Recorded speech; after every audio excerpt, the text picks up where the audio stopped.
This is the official Puppy Linux website where multiple builds are available. I've used the Ubuntu-based build in the previous video, and for this video, I'll showcase the recently updated Debian-based version. These are the virtual machine specs.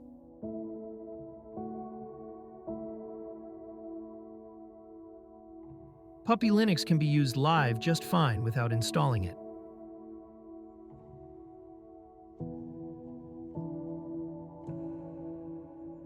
If the desktop crashes on startup, type the following command and hit Enter to restart it.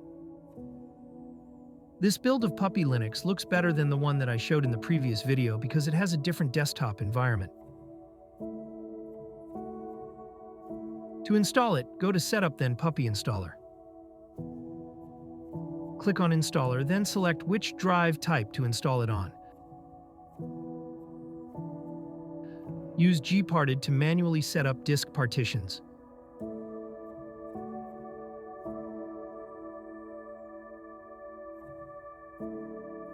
Make sure to click on the Apply icon to apply changes before going back to the installer. Now the drive will appear in the installer. Select it to proceed.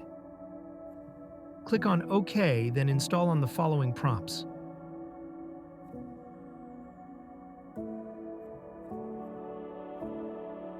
Click on Yes to install a bootloader if you want to create a boot menu for other installed operating systems.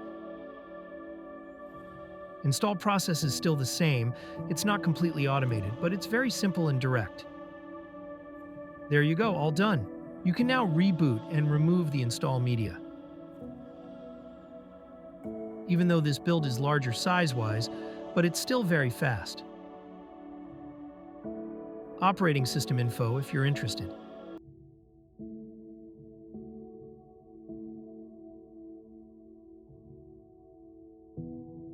These are all the pre-installed tools and programs.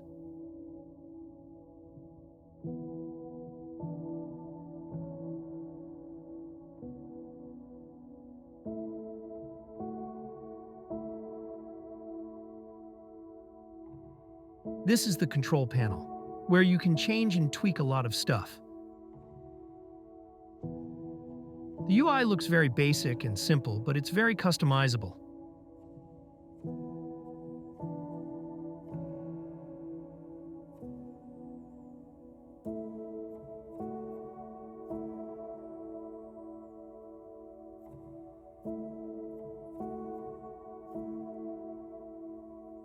Mozilla Firefox is the default web browser.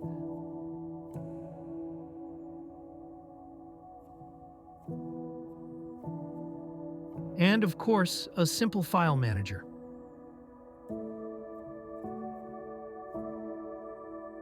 When shutting it down for the first time, make sure to create a save file so it can save user data.